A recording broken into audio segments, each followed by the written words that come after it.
título dessa coletânea de contos, o Aleph, se refere a quê? Alguém sabe isso? O Aleph é a primeira letra do alfabeto hebraico e do alfabeto árabe, né? Ela não é uma letra por si, ela indica mais um som gutural, né? E possibilita que as palavras surjam a partir dela, né? Que nem você tem a primeira palavra do Alcorão começa com a letra Aleph, né? Então ela tem uma representação de manifestação do alto pro baixo, daquilo que está em cima e que descende, né? E simboliza o número 1, porque se assemelha a ele, pelo menos no caso do árabe, né? E tem esse valor arquetípico do alfabeto inteiro por começá-lo, né? Você vai ter outros alfabetos também dão esse valor à sua primeira letra, né? E pelo menos no caso do Islã, você reza, né? De pé, como se fosse a letra Aleph, ajoelhado com a letra Dal e prostrado com uma letra Min, né? O Aleph seria o quê? O começo de tudo, então? E seria onde todas as coisas estão contidas. Seria o começo de toda a escrita, toda a palavra manifesta, seja de Deus ou do homem mesmo. Seria talvez a própria essência da palavra. Engraçado que a Bíblia, se eu não me engano, começa com a segunda letra do alfabeto, né? Começa com beta, ou seja lá qual for o correspondente do aramaico, do hebraico. Acho que é Bet ou Betel, não sei qual que é, mas eles dizem, os rabinos dizem que é por conta da humildade da letra Aleph de não iniciar a palavra de Deus. E aí dá espaço para que outra letra se manifeste primeiro. Interessante. Eu sou o Vitor Caparica. Eu sou o Arthur Malaspina. Eu sou o Leandro, só pode haver um Durazo. Eu sou o Thiago Augusto. Olá, aqui é a Kel. Eu sou o Puncha. E hoje a gente está falando do conto O Imortal, de Jorge Luiz Borges. Você está ouvindo Cego em Tiroteio, o podcast do blog cegoemtiroteio.com.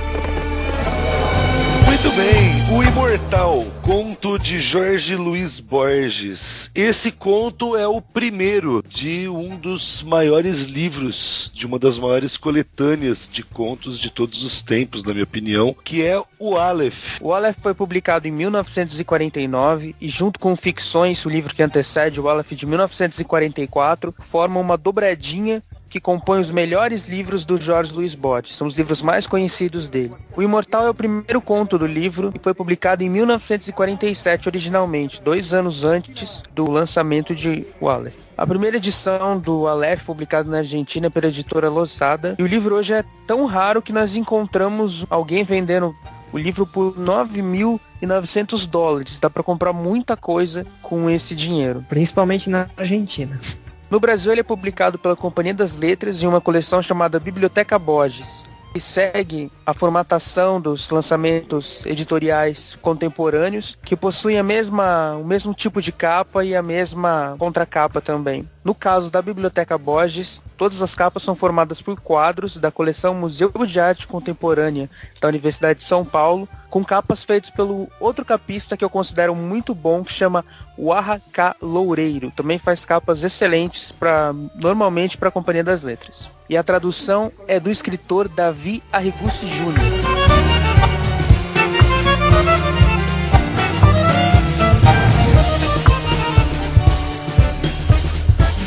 Jorge Luiz Borges, o nome completo, Jorge Francisco Isidoro Luiz Borges Azevedo, nasceu em Buenos Aires em 24 de agosto de 1899 e faleceu dia 14 de junho de 1986 com impressionantes 87 anos. Além de ocupar cadeiras de literatura em diversas faculdades, instituições de ensino do mundo, e de ter recebido títulos de doutor honoris causa de instituições como a Oxford, por exemplo, ele acumulou uma quantidade enorme de prêmios literários. E concorreu ao Nobel, né? Mas o que me chamou a atenção sobre essa questão do Nobel foi uma entrevista que ele deu para Sandra Pien, comparando a tristeza dos argentinos a perder uma Copa do Mundo, assim, um campeonato de futebol. Eu acho que é um pouco de exagero da parte dele, mas tudo bem. O Borges foi indicado para receber o Nobel de Literatura algumas vezes, Mas acontece que, dizem, pelo menos, que por ele ter recebido antes disso uma honra ao escritor do Augusto Pinochet, que não era bem quisto na época e continua não sendo, o Nobel acabou não sendo dado para ele porque o Nobel tem essas questões políticas. E retomando o que a gente falou no último programa sobre o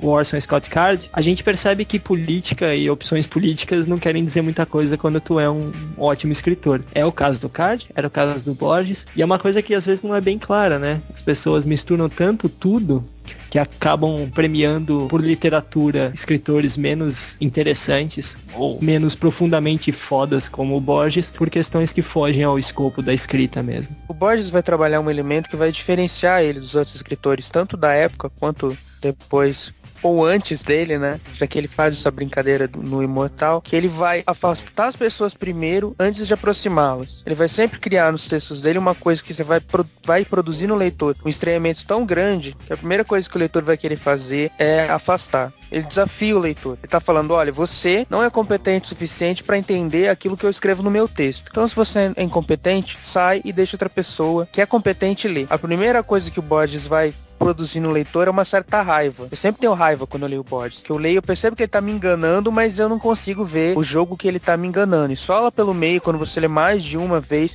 você começa a perceber ali que ele tá enganando você, mas tá te levando pra um lugar bacana na leitura. Exatamente, e eu tive muito essa sensação lendo, principalmente o Imortal, porque ele te desafia nesse sentido mesmo, de que diversas fontes que ele coloca ali são reais e diversas não são. E ele te deixa sempre naquela dúvida, essa fonte que ele está citando aqui é obscura e eu não conheço, ou é fictícia e por isso eu não conheço? Ele está testando a sua erudição, porque a dele era gigantesca. Eu até achei interessante quando eu li uma crítica literária sobre o Borges, dizendo que no fim da vida ele começou a afetar uma erudição, a querer demonstrar uma erudição nos seus textos, e eu tive a sensação completamente diferente quando eu li essa crítica. Eu pensei, na verdade me parece muito mais que no fim da vida a erudição desse cara era tão grande que já dava muito trabalho não deixar ela transparecer no texto. E na infância do Borges ele leu bastante enciclopédia, e boa parte do que a gente vai ler dele sobre essa mitologia grega e romana vem dessa paixão que ele tem desde a infância pela leitura. E nessa mesma época ele conhece a língua inglesa e acaba se tornando tão íntimo. É interessante que o pai dele falava em inglês. A mãe dele também era intérprete, né? Psicóloga e intérprete. Então, na casa dele se falava espanhol e inglês naturalmente, de modo que ele é bilíngue. E no caso não era nenhuma segunda língua, né? O inglês era uma primeira língua, era uma língua materna também.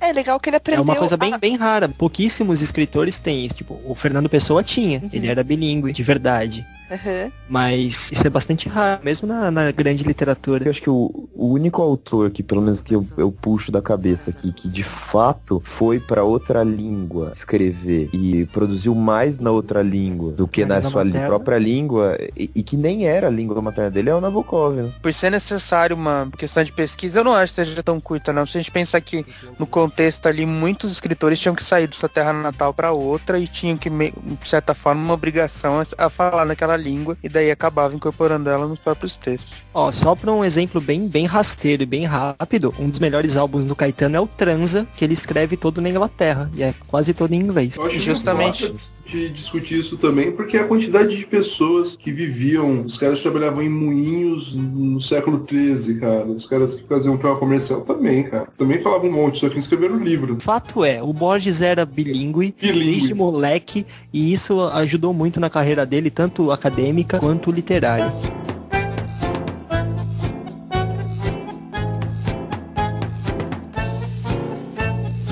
O Borges é muito curioso, né? Ele assim, pela memória, ele é o autor que mais faz isso, que eu me lembre, que mais faz esse tipo de citação, de erudição.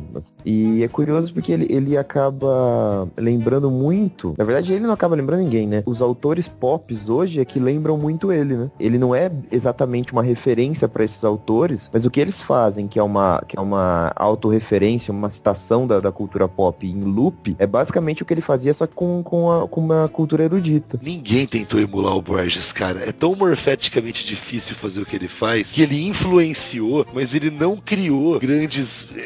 mas é aquela velha ideia daquela contraposição que o Nabokov fez entre o... Nabokov não. Tipo o Nabokov. Sei lá, algum autor russo aí fez entre o Dostoiévski e o Tolstói, que são dois autores do mesmo tamanho, mas que são os termos opostos, né? O Tolstói criou uma legião absurda de seguidores, enquanto que o Dostoiévski é um cara inimitável. Ele sai da Argentina, vai pra Europa por causa dos pais, acho que por causa da questão da guerra, e é lá que ele vai aprofundar mais a questão da vanguarda. Ele volta pra Argentina e pega essa vanguarda, vendo o que tá acontecendo com a Argentina, a tensão da Argentina ali, e que vai trabalhar a questão do erudito e o popular, que o Puncha falou anteriormente, que juntou com a ideia do mito, entendeu?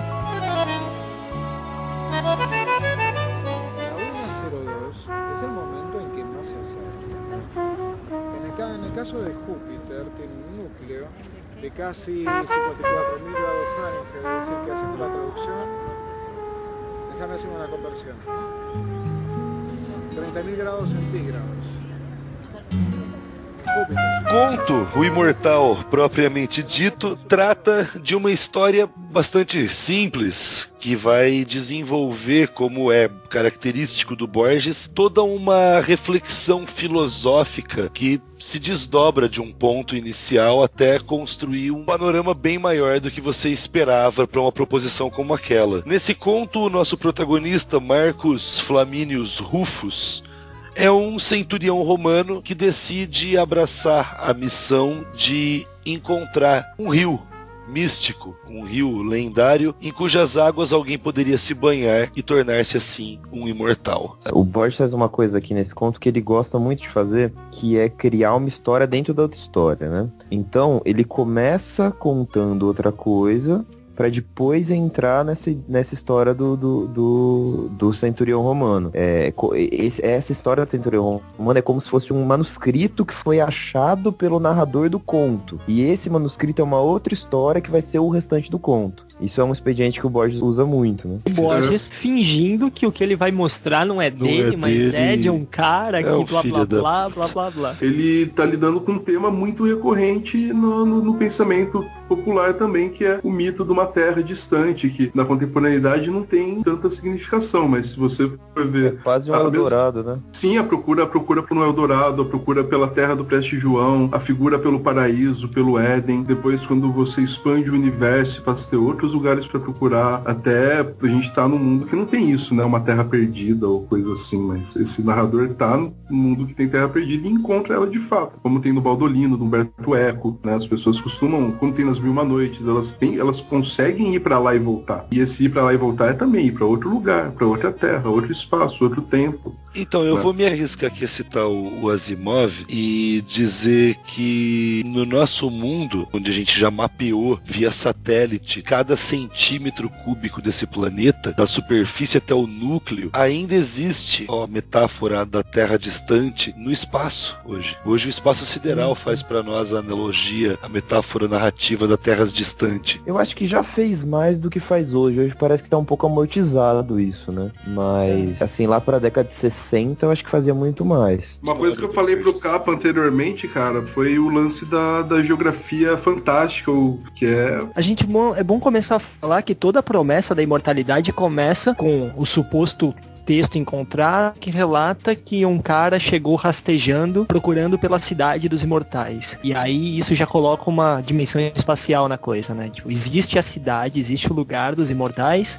E, bom, o cara chegou rastejando, perguntando sobre isso, morreu, sobrou pra mim, né? Então, beleza, eu vou lá. Muito legal que depois que o protagonista, o Marcus Flaminius Rufo, vê esse cavaleiro chegando, perguntando pelo rio, falando do rio da cidade dos imortais, do rio da imortalidade, e o cara morre, esse romano, ele vai, como um bom romano, investigar. E ele diz que alguns prisioneiros mauritânios interrogados pelo verdugo admitiram ter ouvido falar de um rio, de uma montanha, de um povo que via pra sempre. Eu pensando, interrogados pelo verdugo, eles admitiram falar até o que eles não sabiam, meu irmão. Mais ou menos o que eles não sabiam, mas que talvez fosse da cultura popular. Ô, Puncha, mas se eu pegasse pra te interrogar pelo verdugo, cara, e pra perguntar da cidade dos imortais, tu não ia me contar da cidade dos imortais? Eles desenhavam um mapa. Agora,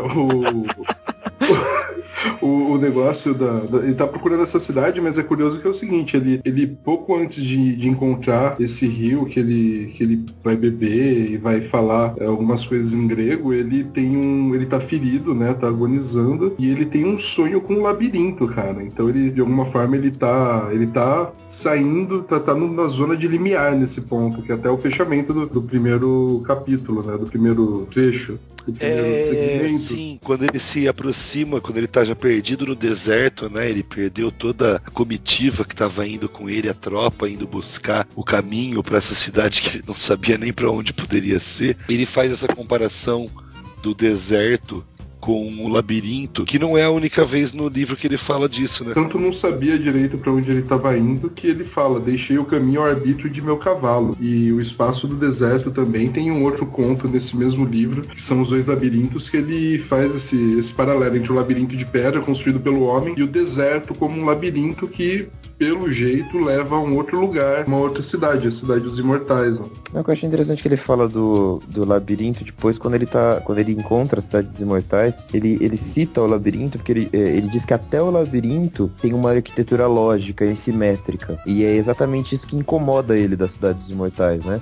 É porque quando ele chega até a cidade dos imortais, que ele encontra os trogloditas vivendo lá em volta dela, e ele tenta atravessar a murada para entrar na cidade enorme que ele vê, ele não encontra uma passagem, uma entrada, uma porta, uma janela, e é justamente acessando por uma caverna nos arredores onde ele desce e vai encontrar outro labirinto, só que agora um labirinto subterrâneo. E o subterrâneo, voltando para a questão espacial, a gente lembra, quando ele chega nesse subterrâneo, ele já bebeu da água, né? Ele quase morre, ele se quebra todo, porque tá morrendo de sede e tal, se joga no rio, bebe feito um maluco, e aí ele vê a cidade ao longe e tal, tenta entrar, não consegue, vai pelo subterrâneo. Mas antes de entrar na cidade, ele tá com uma companhia extremamente inusitada, que é um troglodita acompanhando ele, que ele até... Que é um troglodita que ele não faz picas de ideia de quem é aquele cara, enfim, se ele entende o que o cara tá falando. Se o troglodita entende o que ele tá falando, não sabe nada de nada. E ele só vai ter a primeira noção disso depois que ele volta do subterrâneo. Depois que ele sai da cidade maluca e estranha, cheia de labirintos e construções assimétricas e monstruosas e feitas... E ele sai justamente por isso, né? Ele foge da assimetria, né? Quando ele escapa, ele se refere a uma cega região de negros labirintos entretecidos. Depois que ele conhece toda a cidade por dentro e a arquitetura insuportavelmente sem finalidades daquela cidade, ele tem que voltar para sair lá para fora, para voltar para a cidade, ele tem que passar de novo pelo labirinto. E quando ele tá novamente no labirinto, ele comenta que um labirinto é uma coisa de fato feita para deter as pessoas e por isso segue uma lógica e uma simetria. E que voltando pelo labirinto, o maior medo que passava pela cabeça dele era de dar de cara com a cidade de novo e não com a superfície. Olha o ponto de tensão que ele faz com a própria obra, dizendo que a obra dele é também um labirinto. E olha o ponto de tensão que ele faz com a própria cidade onde ele vive, né? Que Buenos Aires é conhecida como uma cidade díspare, que começou a crescer e em determinado momento ali que ela não parou de crescer, as construções começaram a se juntar e ela não é simétrica também. Olha como existe uma relação tanto interna ali, né? Esse labirinto que se bifurca, como externo a obra, sendo às vezes uma observação do autor ali pro ambiente que ele tá. E o que ele mais fica angustiado não é nem só esse medo de se perder, mas como vocês tinham comentado, arquitetura sem finalidade. Então, porta que vai dar em fosso, janela que dá em parede, um pesadelo mesmo. Fica parecendo o Hillier da cidade onde o Cthulhu tá dormindo. Marineiros, imigrantes.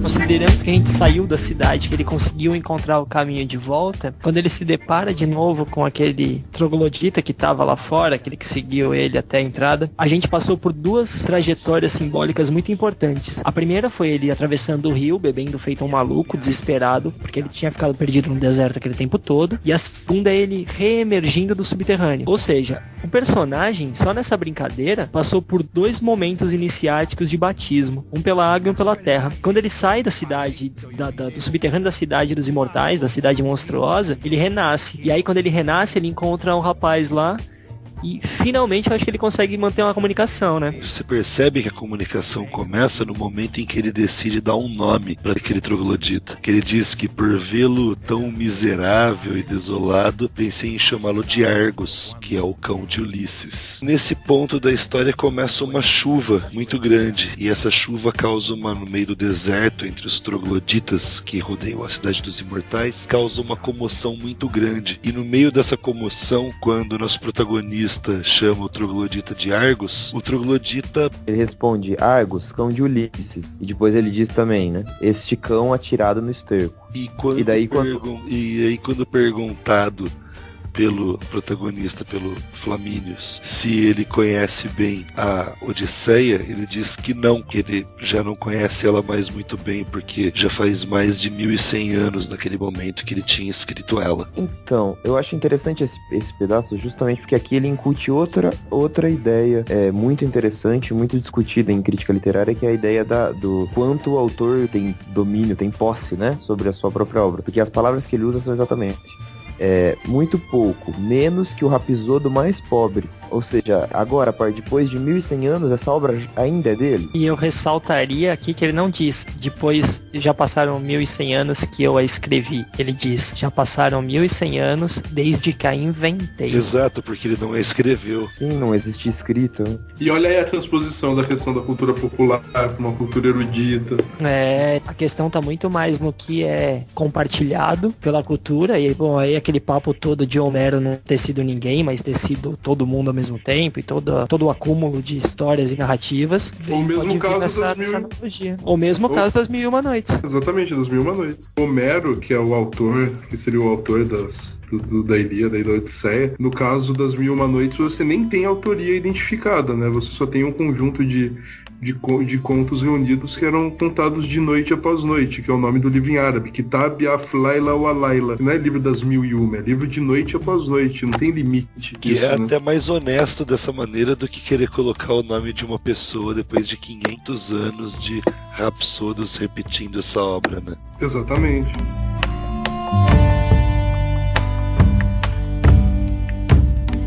Ser imortal é insignificante. Com exceção do homem, todas as criaturas o são, pois ignoram a morte. O divino, o terrível, o incompreensível é saber-se imortal.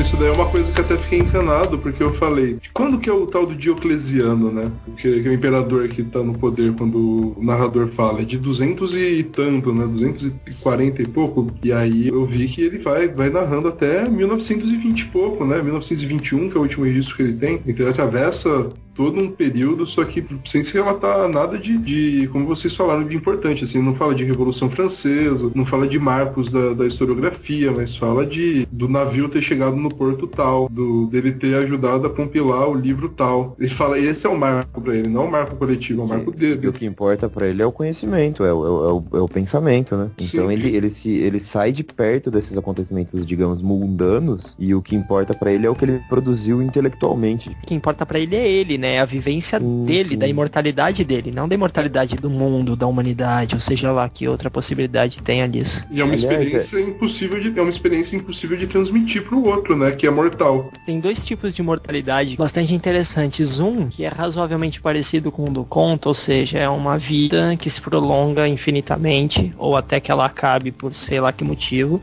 Só que aí tem uma diferença diferente do conto, quando ele diz, por exemplo, que os acontecimentos para um imortal, eles são irrelevantes, porque dada a extensão de tempo, aquilo que aconteceu não tem caráter forte de permanência na vida, como tem, por exemplo, na nossa vida, que é uma vida finita. Então a gente faz algo hoje que vai ressoar na nossa existência até que a nossa vida acabe, tem um peso mais forte de fato, de acontecimento. Pessoa que é mortal, o acontecimento não só fica reverberando na existência, como ele tem consequências muito mais fortes. Enquanto que você sendo imortal, aquilo vai se desfazendo ao longo dos anos, séculos, milênios, e passa a ser irrelevante, então... Ou seja, a imortalidade é um saco. É uma boa moral que se obtém, acho que da leitura desse livro, desse conto, é que tão logo você obtém a imortalidade, você aproveita um pouquinho, conclui que ela é um saco e vai atrás de perdê-la. Sobre ir atrás de perdê-la, tem um trecho que ele, quando ele fala depois, quando ele resolve que ele não quer mais ser imortal, né? Que ele diz que ele vai procurar um outro rio. Se um rio dá a imortalidade, algum outro rio no mundo deve tirar a imortalidade. E se tu é um imortal, tu tem tempo suficiente pra procurar em todos, né? E ocasionalmente vai trombar com ele. Que no mínimo, se você não encontrar, vai fazer um bom passeio pelo mundo, né? E eu acho interessante de pensar nesse caso em duas coisas. Essa cura, entre aspas, da imortalidade, né? Que não é uma doença eventualmente, mas essa cura da imortalidade, ela é ao mesmo tempo uma tentativa de suicídio, porque se você não pode morrer e se você busca poder morrer, é a mesma coisa de você buscar morrer, né? Então é como se fosse uma tentativa de suicídio e também uma busca pela humanidade perdida, né? Porque... Eu acho até que a segunda característica é a mais marcante dele, tá buscando mais do que a morte, ele tá buscando mais a reumanização dele, tanto que logo que ele consegue essa reumanização, a primeira coisa que ele exclama é isso: sou como todos os outros homens. Agora, Thiago, tu falou que não achava que a imortalidade era um saco, né? Por quê? É porque, aparentemente, ela traz um fardo muito grande com ela. É como se fosse uma grande responsabilidade que você tem que saber lidar. Se você não consegue lidar com ela, ela vai te oprimir. Mas é um fardo boring, não é um fardo arrastado? Essa é a questão que sempre me passa em discussões, em texto, em literatura sobre imortalidade. Tipo, literatura de vampiro, tirando os ridículos novos, é aquela coisa, o cara tá lá, ele já aproveitou de tudo, já fez tudo, puta merda, e agora? Eu quero morrer, não dá, sabe? Essa tensão entre querer morrer ou ter podido morrer e não se poder mais é que torna a imortalidade chata. Então, a menos, é claro, como disse o Douglas Adams, a imortalidade só tem sentido se tu tem uma motivação que te faça fazer algo durante todo o teu tempo de imortal. Eu só queria comentar que tudo bem que ele tá procurando a mortalidade, mas eu discordo que ele tá procurando o suicídio. Procurar a morte não é procurar suicídio. Ele não deixa de ser imortal, porque as coisas que ele fez continuam ecoando. Até porque depois que ele reobtém a mortalidade dele, ele demora um tempão ainda pra morrer, né? Sim, demora muito tempo pra morrer e faz algumas coisas nesse meio tempo, utilizando daquilo que ele adquiriu na sua vida imortal. Você que pode dizer assim, que a vida dele é dividida. Ele até fala que antes ele era o romano, depois ele se tornou outra coisa. Depois ele viu que ele era só um homem, era todos os homens. E até porque a perspectiva da morte muda toda a tua valoração do conceito da vida, né? Bastante, porque ele começa a identificar a vida e alguns acontecimentos antes de morrer. Ele identifica, um relato parece afetivo até. Ele fala, aconteceu tal coisa, ele volta a ter esse sentimento. E é engraçado porque, olha só, antes dele recuperar a mortalidade, quando ele se despede do Homero, última frase do capítulo 4, ele diz: Homero e eu nos separamos nas portas de Tanger. Creio que não nos dissemos adeus. Ou seja, tanto faz, né? O cara tá dando tchau, pô, imortal, ninguém morre. Beleza, não tem significação nenhuma eles terem se despedido. E aí o capítulo 5, que não é ainda quando ele recuperou a mortalidade, mas começa já deixando bem claro um monte de passagens específicas. Então percorri novos reinos, novos impérios. No outono de 1066, militei na ponte de Stanford. Já não lembro se nas fileiras de Harold, que blá blá blá blá blá blá. É bem essa pegada do que a gente acabou de dizer, que aí ele começa a ter algo bem claro. Os fatos já começam a voltar a fazer sentido pra ele. Talvez porque ele já estivesse de volta na busca de uma mortalidade que ele perdeu há um tempo atrás. Não, na verdade, que foi mais que é só porque o Durazo falou de uma mortalidade que ele perdeu há um tempo atrás. Eu diria que na busca de perder a imortalidade que ele ganhou um tempo atrás. Cara. É meio como a metáfora da caverna do Platão, né? Que você precisa primeiro ir conhecer a vida de imortal, saber como é, conseguir perceber essa conclusão muito interessante que ele toma de que, dado o infinito tempo, a todo homem ocorre todo tipo de ideia. E se a um homem ocorreu todo tipo de ideia, então ele é igual a todos os tipos de homem. Do tempo ilimitado e do espaço ilimitado, e tudo é possível nesse tempo e nesse espaço, né? Porque pelo menos no Islã, no judaísmo, mesmo no cristianismo, você tem o dia do juízo, você tem um ponto onde as coisas terminam. Então, nem tudo é possível, porque nem todo o tempo existe, cara. Claro, isso é possível só numa perspectiva infinita de tempo, numa perspectiva de tempo imortal. Mas ele cita as religiões orientais, onde o tempo é circular, né? Ele volta e começa um novo ciclo, e isso, então não tem um ponto de princípio, um ponto de fim muito claros, né? Eu acho que quando você se torna um imortal, é impossível você se tornar mortal de novo. Vocês estão falando em diversos tipos de mortalidade como se fosse alguém que se torne mortal, mas eu acho que não seja exatamente isso, ou só isso que o texto fala. A primeira coisa que eu pensei é o seguinte, vamos pensar que a personagem com que ele está desenvolvendo no texto seja o próprio Borges, e que o Homero que está presente ali seja o próprio Homero, e que o lugar onde ele vai, que é um palco dos imortais, sejam os palcos dos escritores. Todo escritor é imortal e não tem como você perder a imortalidade de um escritor, ao menos que você perca seu texto, seu escrito. Acho que a grande questão, o ponto de tensão ali, mais uma vez citando isso, o ponto de tensão que ele faz quando ele, uma pessoa normal, atinge essa imortalidade, talvez esteja questionando justamente isso. Agora eu me tornei um escritor e agora eu me tornei, de certa forma, um imortal, né? As pessoas falam a respeito de mim. Com base nisso, você nunca mais vai poder, a não ser que aconteça uma queima dos livros, como no Fahrenheit, você vai continuar sendo um imortal e não vai perder isso. Por mais que você morra, você vai ecoar pela eternidade. Até porque, mesmo depois que ele se banha no rio que remove a imortalidade, isso não muda o fato de que ele já viveu como um imortal, tem lembranças de ter vivido e pensado e refletido sobre tudo aquilo, e já ocorreram a ele todos os pensamentos passíveis de se ocorrer a uma pessoa. A partir daí, como ele próprio acaba sugerindo no final do livro, ele é Homero, ele é Cervantes, ele é todo tipo de humano, ele é credor de cada coisa boa ou ruim que a humanidade já tenha feito. E isso não pode ser removido, mesmo que você recupere o direito de morrer. Tiago e Victor, então vocês acham que na verdade esse conto é como se a escrita fosse uma entidade? E na verdade a gente está passeando pela história da escrita e do que foi mais relevante ao longo da história e da literatura? Ele tem uma frase no final do conto que eu achei muito pertinente, que é quando ele diz que no fim da vida não restam mais imagens das memórias, mas apenas as palavras. Ele não consegue mais lembrar de como era Tebas, mas das palavras que descreviam Tebas. E ele até começa a pensar, né? Ele pensa sobre como que era a linguagem que aquele troglodita usava, né? Como que ela se articulava, se tinha verbos, se eram só... Como é que ele fala? Não, é porque eu achei engraçado, assim, se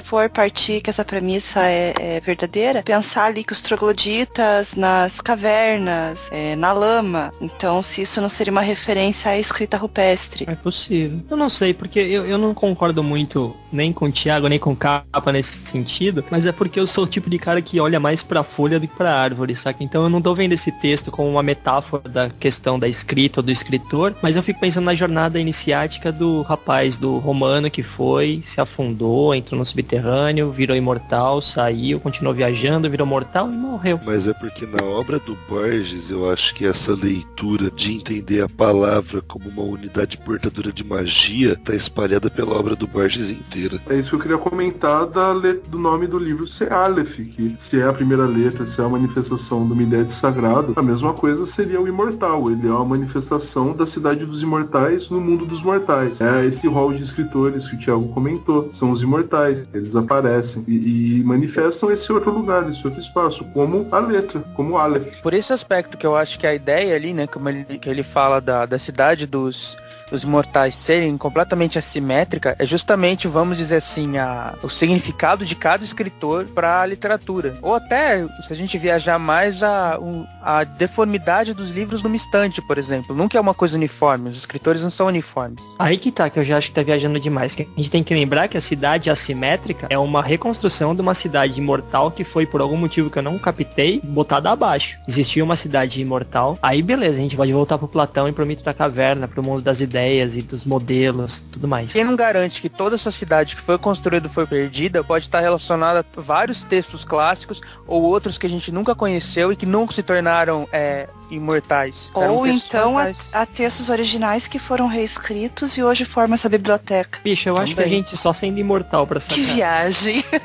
Eu acho que o texto, ele tem as duas leituras, né? Até bem claras, né? Eu concordo. Na sua progressão, porque ele tá contando a história do cara, mas num primeiro momento, ele reforça a ideia da lembrança, né? Da imortalidade pela lembrança. Tanto que quando ele foge da cidade dos imortais, porque ele não aguentou a assimetria. Quando ele foge, ele diz que ele esqueceu a fuga, ele esqueceu o caminho que ele fez na fuga, ele esqueceu o que aconteceu durante a fuga. Porque ele se esqueceu até dos motivos pra ele ter fugido, né? E ele não sabe nem se ele se esqueceu ou se ele fez força pra esquecer. O que você esquece não é mais imortal, né? Não, se você esqueceu, se ninguém lembra, aquilo nunca existiu. O que nos leva diretamente pra epígrafe deste conto, que eu fiquei um tempinho me debruçando sobre ela, que é um trechinho dos ensaios.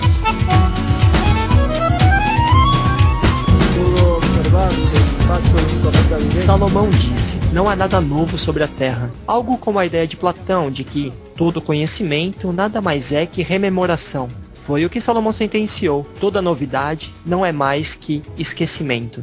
E isso tem tudo a ver com aquela ideia de que a todo homem imortal acaba ocorrendo todo tipo de pensamento, de modo que a gente pode pensar que por essa perspectiva, que essa epígrafe já sugere desde o começo, a imortalidade acaba se tornando com o tempo um exercício inevitavelmente chato, inevitavelmente entediante, pro qual a única escapatória seria o esquecimento, né? Fazendo a pesquisa da tradução dessa epígrafe, eu encontrei num fórum em espanhol uma interpretação que eu gostei muito, quero ler aqui.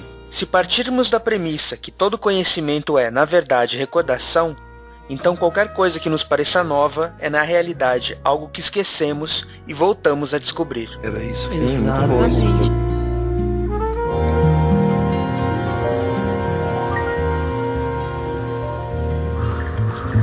Porque puestos a soñar,